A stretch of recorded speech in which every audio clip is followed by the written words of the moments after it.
Hey, this is John Nord. Welcome to my new Spur series 2, episode 3, and the final episode. I hope you learned something from this episode. Tune in. Thanks. Okay, worked on these spurs on the chap guards, and I got them shaped up. If you want to see how I do these, or what my idea of how they should look, check out my video on doing this. I've got it on my channel. Anyway, in the old time days, it was just a slither of the shank. They put a chisel in there and they peeled it up, and that's what I try to represent when I do those. Anyway, I worked on those and I got that done. And now I'm at the point of doing the hangers, and I use 3/16 cold roll rod. I kind of bend them like this right here, and they'll go in these holes. But before you put the hangers in there, what you got to do, and this is real important, this area right here,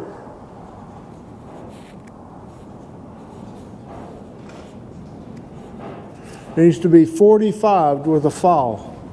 And the reason is, you want to be able to put these hangers all the way flush on the outer band.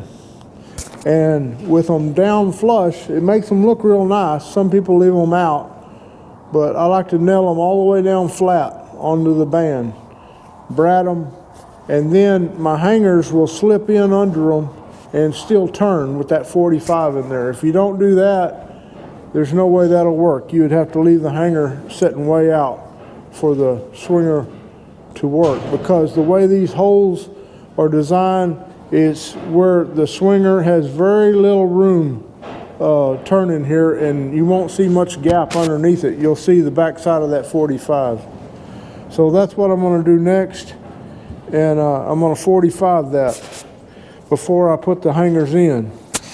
But what I wanted to show you is how you bend hangers. I've showed this in some of my other videos. Okay, I'm going to put this in here, about a ½ inch off the end. And you want to make sure it's level this way in the bender. I show how to make this bender on my channel. And just bend it around a little over 90 degrees. Okay, you have your first bend. You take the spur. Now, I always fit each hanger to each position, because you can be off just a hair off these holes and mess you all up. So I make a hanger, put it in that, mark it for that position, make another hanger, mark it for that position. Anyway, we're going to start right there. We've got to drill this out a little bit.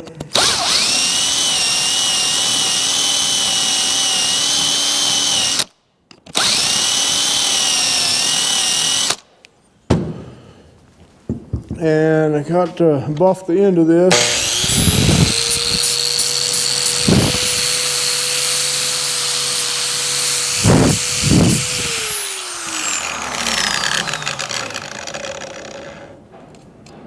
And we see if our angle's right. See if it's going to set, once it's in there, level with the band. And that one is.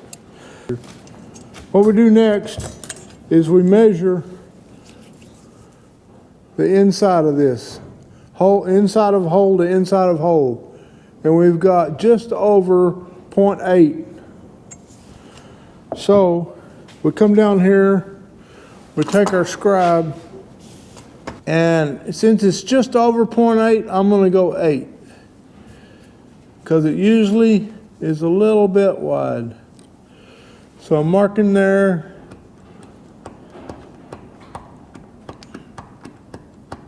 And I put a scribe mark there. So I'm going to go back over here, put this in the bender, and bend it there. Then I'm going to cut it off, and that should fit into the spur. Now, once you get these all fitted, like I know that this one is going here. Once you get them all fitted and you have these 45s in here, don't forget about the 45. I hammer them on down. Then I cut them off in the back here to where I have just a little bit above the surface to brad down into those countersinks. And when I do that, I tape it all up to make sure I don't bang up the spur. And I put this down on some on my anvil, and I sit there and I tap them down with my little ball peen hammer. I tap them down with the ball peen hammer, the ball part. I sit there and brad them. And I tape this side up too, so when I'm hitting this side, I don't bang against here. And that gets the hanger in there. And then I come back and I belt sand the inside of the spur band. I clean up this brad back here. I clean up these brads almost to where they just disappear into the band. They don't always disappear. You'll see a fine line around them. But anyway, I clean that all up, and I do that on my 2x72 belt sander. And I'll try to show you that after I get these braided in. But anyway, I'm going to bend this one, and I'm going to get these put in the spurs, and I'm going to brad them all in, 45 all of these edges. And once I get all that done, then I'll show you how I clean up the inside of the band.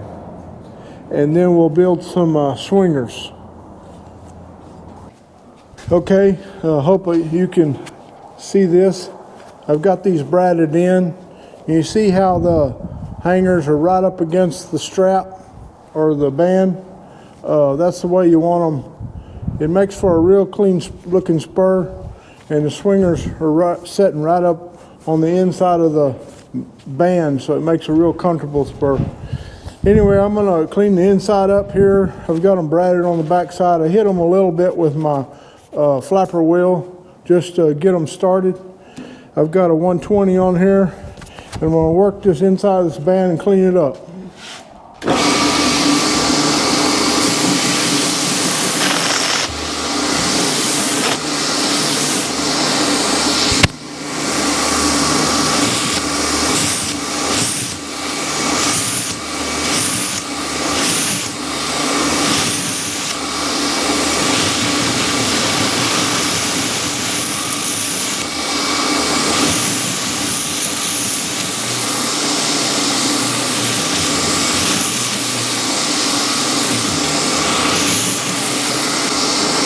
You can see how it's coming along, starting to clean it up.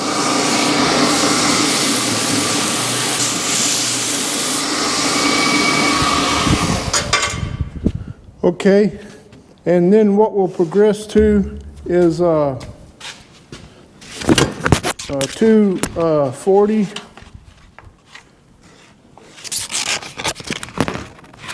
Yeah, this is a 240. It's a little more flexible.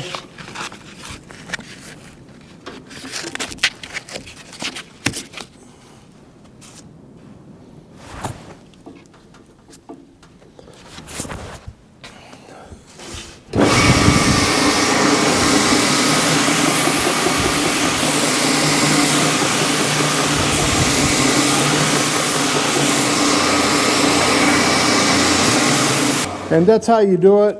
What I'll do is I'll put a 400 on here in a minute, and then I'll not only hit the inside of the band, but I'll also hit some of the edges just to bevel them a little bit so it's not so sharp. Okay, the next step would be to build the swingers and put them on and then put the rowel in. But I do my overlays before I put the swingers and rowel in. But I will show building the swingers and putting them on so you can see how that works. Okay, I'm going to show you now how I make my spur swingers. and I've shown this on other videos, but I'm going to go over it one more time. I cut a swinger out of the 14 gauge 5/8 wide cold roll steel, and I cut them about 2 7/8 inches long, and then I scribe a line 1 inch off of one end. It don't matter either end, 1 inch off. Then I line that line up straight in my vise, and I want to say my vise has smooth jaws on it for this.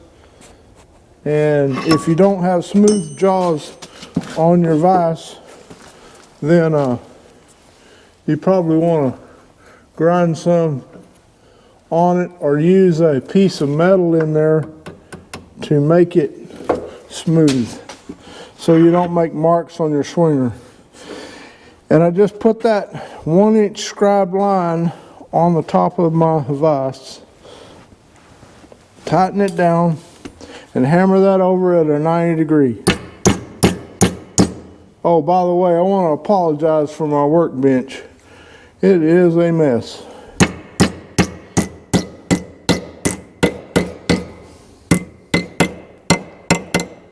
Just make sure you got a good sharp 90 degree bend on it. Okay, take that out. And then I use a jig that I made. Now, I think I've showed this on the other videos, but it's a piece of 1 inch thick steel. Oh, it's probably 5 inches, 6 inches long. And then I cut a plate that's shaped kind of like that, and I lined it up about the thickness of a swinger, maybe a little over, up above the top surface. I have some little ears coming up here, and those ears need to be about right for when you put a pin through here, it's sitting right off the top of your swinger, like that right there. You need a little clearance. Anyway, and then I ran them off the end here a little bit. I probably, they could be even if you want them that way. I always have to put a piece of metal in here to do my clamping. But anyway, that's the jig I use right there. I learned to make this kind of at Wilson Capron taught me this. Anyway, I put this in the vise.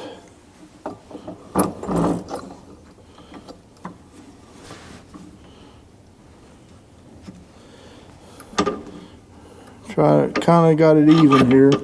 It'd probably be good to put the same thickness of this down here so your vise has something to clamp to back here. I didn't do that. I might have to update it. Anyway, tighten that down.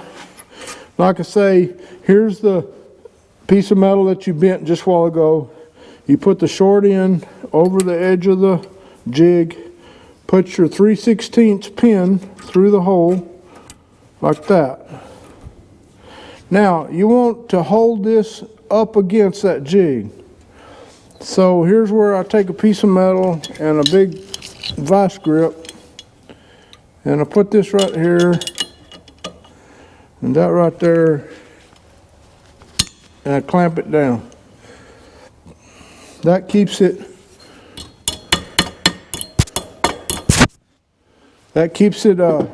held in the jig.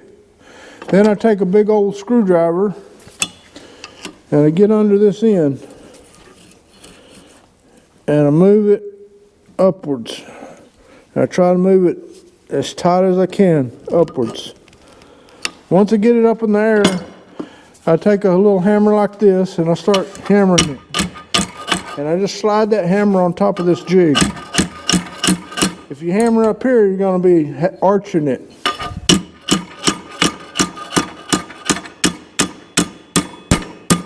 Now I keep hammering it right there on that pin.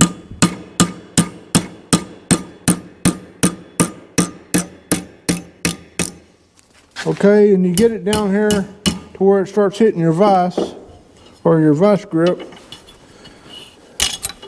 and I take that off, and I kind of hold it, and I go ahead and hammer it on down.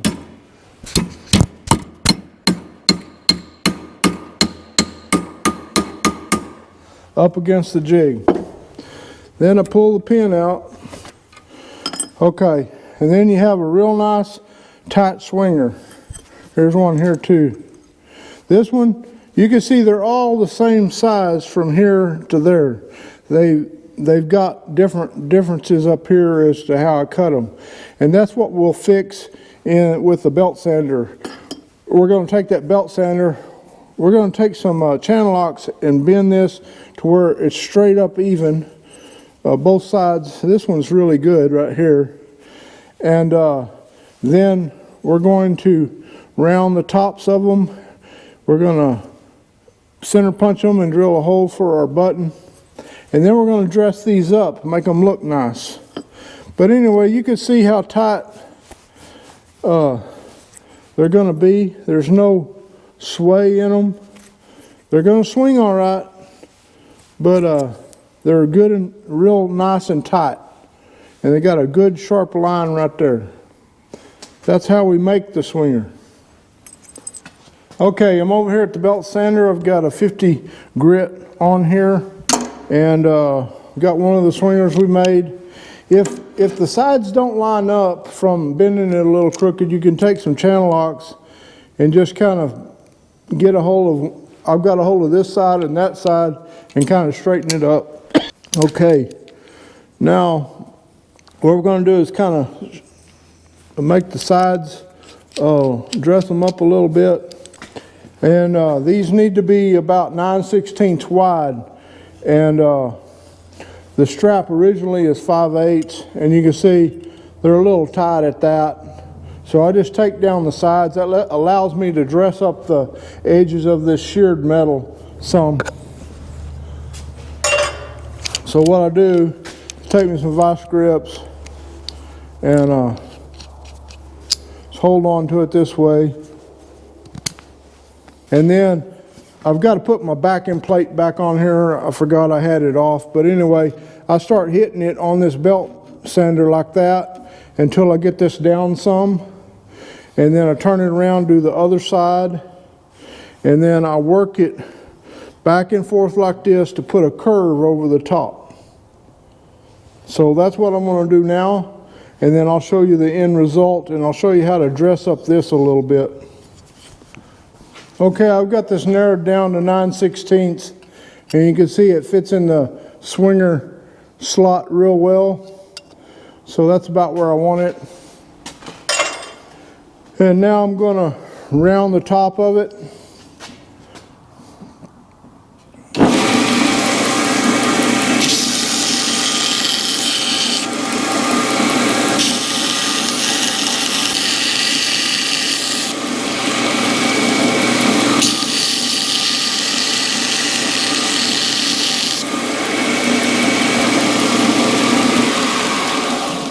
There we go, got a little bit of round shape on it. I was going to say, if you don't have a belt sander, you can also do this with your grinders that I showed on my last episode video. Flapper wheel, cutoff wheel, whatever, and do this with handheld. You can also do it with handheld files. That's the way we used to do everything. Anyway, we got this here. Now we're going to mark for the hole and drill a hole and countersink it back here, so that way our spur button can be bradded. Oh, but I did want to show you how you can dress this instead of these old sharp edges here. I showed this in another video of mine. Let me get my gloves on.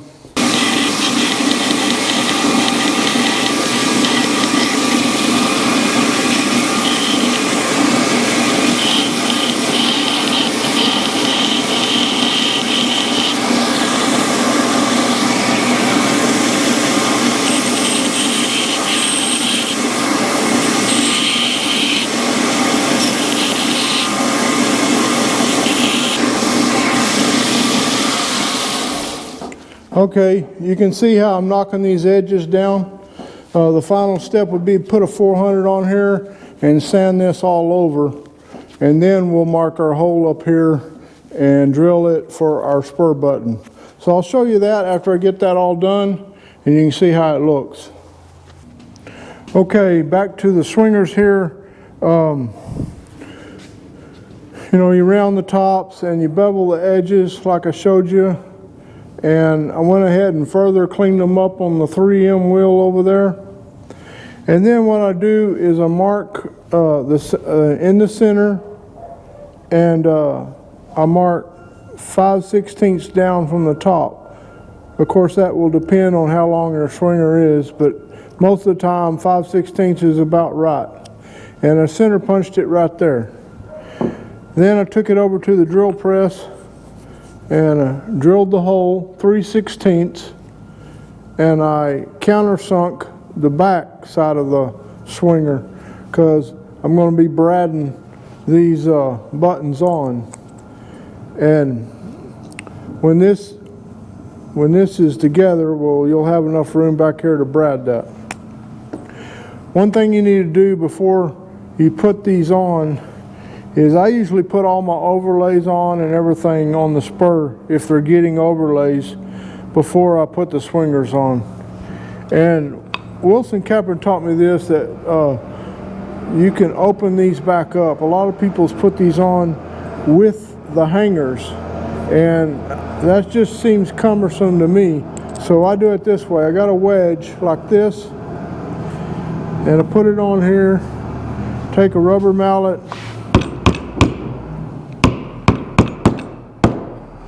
and I hammer that wedge all the way down, and then I take my screwdriver like I had before, and I open it up a little further.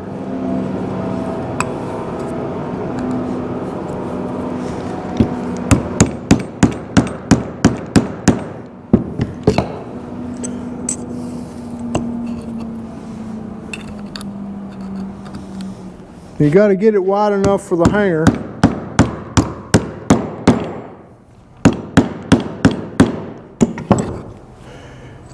And that will do it right there. Okay, you get it opened up, and then what I was going to say is you clean in between here with your cutoff wheel, or you can put it over the belt on the belt sander.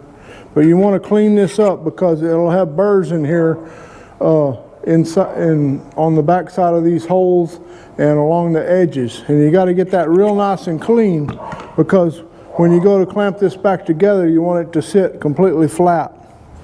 And anyway, with them opened up, you just put them in here like that. And I'm not going to close it because I got to take these back off. But you can see how nice that fits. You don't see any gap under the swinger. And it's got room because of that 45 in there to rotate back and forth. You can also see when these are closed that they're going to be real close to the inside of the band, which that's pretty nice to have right there as far as comfort goes. So that way you can make all your swingers, you can get them ready to go on the spurs, and when you get your overlays all on, well, you have it ready to go. And of course we got our rowel ready to be put on when I get to that point with the overlays. And our spur button, and there you go. You'll have a completed spur. We've got our chap guard ground, we've got the spur finished out real nice, and we've got our rowel in, our swingers on, all that. I'm going to put overlays all across here, so like I say, I'll be taking some of this stuff off. That's why it's not fastened on there. Hey, thanks for tuning in to my Spur series. This was episode 3, and that'll be the end of this Spur series. I just wanted to go over all these ways I make my spurs, and because I have changed a few things, and if you compare this Spur series to the first Spur series, they both work. There's just, I think, some easier ways in this one. So I appreciate y'all tuning in. Please like and subscribe to my channel. I really appreciate it. See y'all later.